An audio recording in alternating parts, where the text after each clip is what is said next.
Olá, tudo bem? Espero que todos estejam bem. Vamos para mais um dia de palavra, mais um dia de devocional. Vamos lá? Abra a tua Bíblia em 1 Reis, capítulo 11. A gente vai estar lendo aqui a partir do versículo 1. Mas primeiro vamos estar aqui convidando Deus, Jesus e o Espírito Santo para estar aqui conosco. Pai, em nome de Jesus, Senhor, eu quero te agradecer por mais um dia, que seja mais um dia na tua presença, Paizinho. Paizinho, eu quero convidar o Senhor, Jesus e o Espírito Santo para juntos darmos continuidade devocionais. Devocionais esses que têm falado aos nossos corações, têm mostrado o caminho que devemos andar, o que devemos fazer, o que não devemos fazer.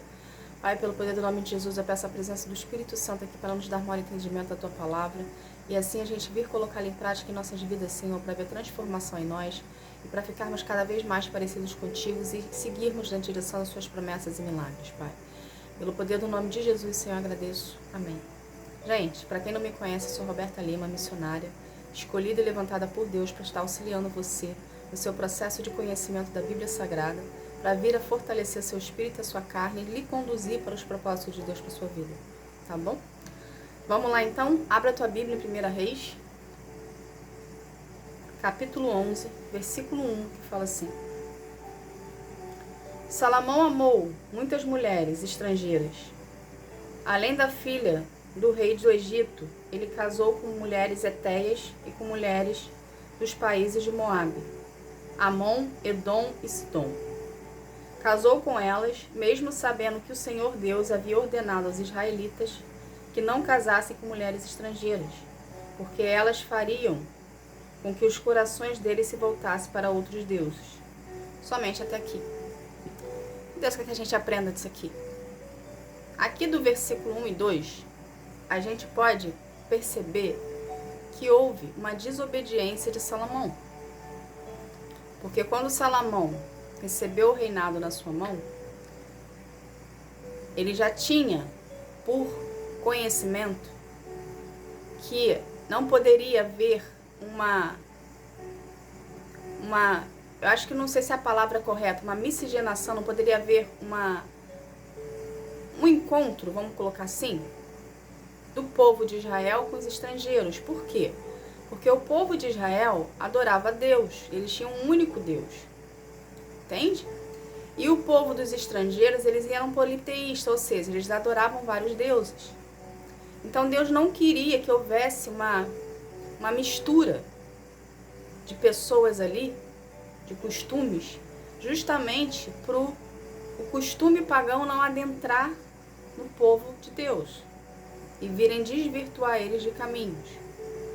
Porém aqui, se a gente parar para analisar a história de Salomão, a gente vai lembrar que Salomão fez uma aliança com o Senhor no início.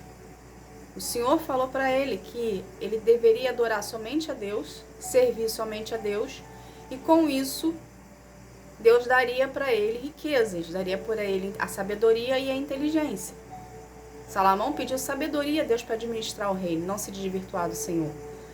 Deus, por fato de Salomão ter pedido apenas sabedoria, deu para ele a inteligência e riquezas. Ok?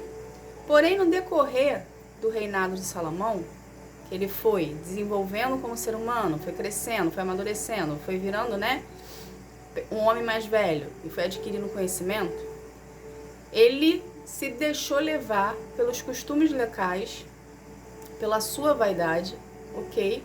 Pela facilidade, vamos botar assim entre aspas, de ter lá a sabedoria, a riqueza e Deus com ele.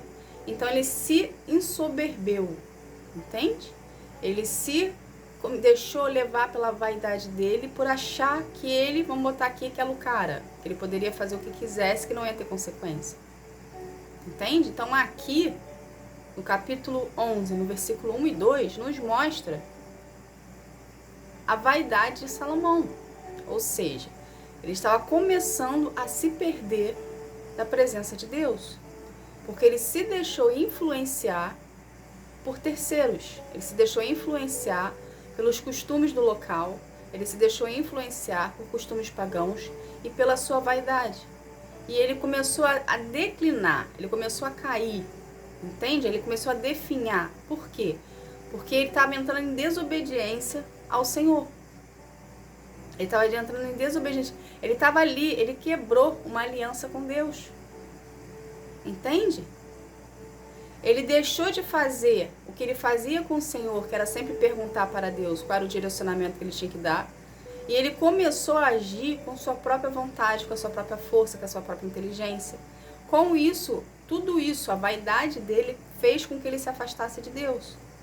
Então houve uma ruptura, houve uma quebra de aliança. E por conta desse comportamento de Salomão, ele perdeu o reino. Se você continuar lendo aqui no capítulo 11, você vai ver que ele perdeu o reinado. O reinado foi para Jeroboão. Enfim, o reinado foi para um funcionário, vamos botar dele. Porque Deus depois passou o reinado para o outro. Entende? Então, o que a gente aprende disso aqui? O que Deus quer que a gente entenda disso aqui? Coração do homem, gente, é terra que só Jesus entra. Que só Jesus conhece. Entende? Salomão tinha tudo para viver uma vida de paz, uma vida tranquila, uma vida, sabe, uma vida assim por cima, uma vida confortável. Só que ele se permitiu ser deixado levar pela vaidade e quebrou a aliança com Deus. Quebrar uma aliança com Deus é algo muito grave. Entende? Porque é literalmente falar para Deus assim: olha, eu sou grata ao que o Senhor fez por mim, mas a partir de hoje, já que eu tenho tudo que eu tenho agora, não preciso de você, ok? Então você fica aí no seu lugar e eu fico aqui e eu vou viver com tudo que você me deu. É mais ou menos isso que ele fez. Ele tinha riqueza, ele tinha as mulheres, ele tinha poder, ele tinha conhecimento, ele era o homem mais sábio do mundo, ele tinha inteligência. Na cabeça dele, ele podia fazer o que ele quisesse, só que ele esqueceu que quem deu tudo isso para ele foi Deus. Então, do mesmo jeito que Deus dá, ele tira, porque é Deus que faz. Se é Deus que faz tudo, é Deus que permite tudo, ele também tira tudo. Entende? Então, também aqui, o que aconteceu aqui, que Deus quer que a gente entenda dessa parte aqui, tá? Do mesmo jeito que Salomão era o homem mais rico daquela época ali, tinha poder tanto de sabedoria quanto de físico, ok? Aconteceu uma situação aqui com Salomão, que é justamente que Deus quer que a gente entenda, que eu não estou conseguindo entrar, mas eu vou conseguir entrar em nome de Jesus. Por que você acha, na sua vida, que Deus fecha as portas? Consegui entrar. Por que você acha que na sua vida Deus fecha as portas? Aqui, na história, a gente tem o exemplo de Salomão. Salomão tinha tudo para dar certo. Tinha tudo para ser o cara da época, entende? Ser lembrado como uma aliança que perpetuou com Deus. Mas ele resolveu quebrar a aliança. Por que você acha na sua vida, hoje, trazendo o exemplo de Salomão para a nossa vida hoje, para o nosso tempo atual, por que você acha na sua vida que Deus fecha as portas para você? Porque Deus conhece o seu coração. Deus sabe o que envaidece o seu coração. Deus sabe que se você continuar pelo caminho que você estava, pela porta que estava aberta, você ia se perder. Deus sabe que em algum momento você ia pecar contra Ele. Que em algum momento a vaidade ia adentrar no seu coração e fazer morada. Ou que você poderia se desvirtuar para o mal no meio do caminho. Então, para não perder você, Deus fecha a porta. Então, todas as portas que são fechadas na nossa vida, a gente vê como perda. Porque a gente tem conhecimento limitado. Mas Deus sabe que lá na frente, por algum motivo, Ele ia perder você pela escolha que você fez. Então, portas são fechadas na nossa vida simplesmente por amor a Deus, a nós. Por livramento. Entende? Aqui, se Salomão tivesse tido sabedoria, ele nem adentrava pelas portas que foi aberta para ele. Porque nem toda porta que é aberta para a gente é acesso para entrar. Precisamos ter sabedoria, precisamos buscar conhecimento e direcionamento em Deus. Porque às vezes é armadilha. Às vezes é cilada do inimigo contra a sua vida. Entende? Você não tem que se deixar levar pelo momento, você não tem que se deixar levar pela sua vaidade. Porque quando Deus tem uma aliança conosco e a gente entra por portas, por acessos que nos são abertos no nosso caminho e a gente não pede direcionamento de Deus para entrar, a gente pode vir quebrar a aliança com Deus porque a gente está entrando nesse acesso. Entende? Se Salomão tivesse pedido direcionamento de Deus aqui, ele jamais teria tido a quantidade de mulheres que ele teve. Jamais ele teria casado com mulheres estrangeiras e quebrado a aliança com o Senhor. Mas ele não pediu direcionamento, por quê? Porque mexia com ego, mexia com a vaidade, dava um prazer momentâneo, dava poder.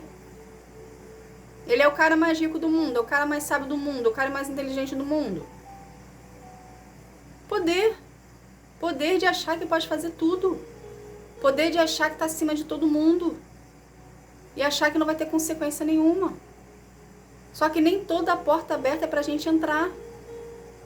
Nem toda a porta aberta é pra gente fazer morada lá dentro. Às vezes é só você entrar rapidinho, dar umas piadinhas e sair.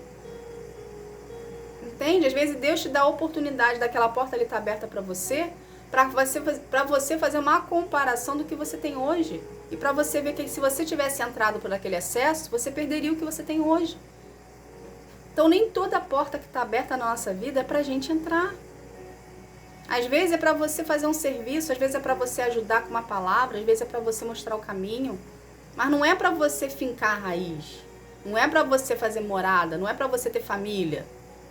Igual o Salomão fez aqui, com 370 mulheres que ele casou. 300 concubinas e 70 princesas.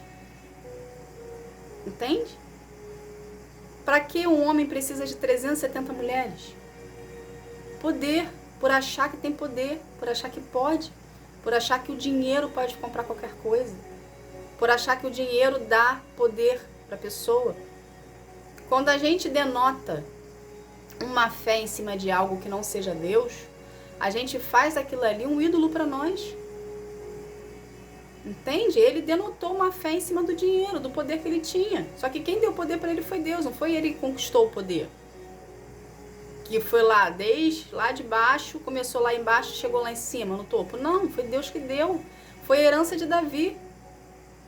Então ele tinha que fazer o quê? Ele tinha que ser grato ao Senhor e continuar no mesmo segmento que o pai foi. Um coração segundo o homem, um homem segundo o coração de Deus, que Davi foi. Que tinha comunhão com o Senhor, ele tinha que fazer no mesmo segmento, só que ele reescolheu ir pela vaidade. Entende? Então, Deus, muitas das vezes, quando ele fecha as portas da nossa vida, ele permite que a gente sofra, ok?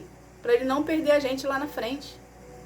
Então, começa a ser grato por todas as portas que se fecham na sua vida. Por mais boa que aparentemente ela seja. Por quê? Porque lá na frente, Deus perderia você para você mesmo. Entende? Pela sua vaidade, você se perderia dos caminhos do Senhor e quebraria aliança com o Senhor. E nada vale o preço de você quebrar aliança com Deus. Nada. Mulher nenhuma, homem nenhum, dinheiro nenhum vale a pena você quebrar preço para quebrar aliança com o Senhor. Então Deus não permite que a gente se perca. Ele protege a gente de nós mesmos. Então, seja grata ao Senhor. Entende? Para não perder a credibilidade com o Senhor por conta de vaidade. Não vale a pena, gente. Por mais bom, de melhor que seja a porta que abriu para ti. Sempre, em todo momento, em tudo, peça direcionamento do Senhor. Por mais que você ache que aquela porta que se abriu seja de Deus para sua vida. Pode ser de Deus para sua vida, mas não seja o momento de você passar por ela. Então você precisa adquirir maturidade, conhecimento, sabedoria para passar pela porta que Ele abriu para você. Entende? Tá bom? Essa foi a mensagem de hoje. Vamos estar aqui fazendo uma oração para a gente estar encerrando esse momento. Vamos lá? Em nome de Jesus, Senhor, eu quero te agradecer por essa palavra, Paizinho. Obrigada, Senhor. Obrigada por nos orientar o caminho que devemos andar, o que devemos fazer, o que não devemos fazer. Pai, nos dê corações mais obedientes a Ti, mais temerosos a Ti. Nos dê corações, Senhor, onde a gente possa Te buscar em espírito e em verdade, para buscar direcionamento em Ti. Para a gente não adentrar em portas que estão abertas e que muitas vezes a gente não tem conhecimento se é tua ou não. Que a gente venha ter a humildade, Senhor, de procurar o Senhor, Espírito e verdade, na nossa intimidade, e perguntar para o Senhor se a porta que abriu pertence ao Senhor ou não. E que nós sejamos obedientes por maior tentação que seja passar por ela, Senhor. Pai, pelo poder do nome de Jesus, Senhor, eu quero consagrar cada vida aqui a Ti, que cada vida venha ter um real encontro contigo, encontro que sara, que transforma, que cura, que liberta. Que cada vida, Senhor, venha ser um contigo, Pai, em espírito e em verdade, Senhor, desenvolvendo com o Senhor um relacionamento de profundidade. Pelo poder do nome de Jesus, Senhor, eu te agradeço. Amém. Gente, obrigada. Que Deus abençoe a sua vida, que você venha ter um dia, uma tarde, uma noite espetacular na presença do Senhor, tá bom? Fique na paz. Tchau, tchau.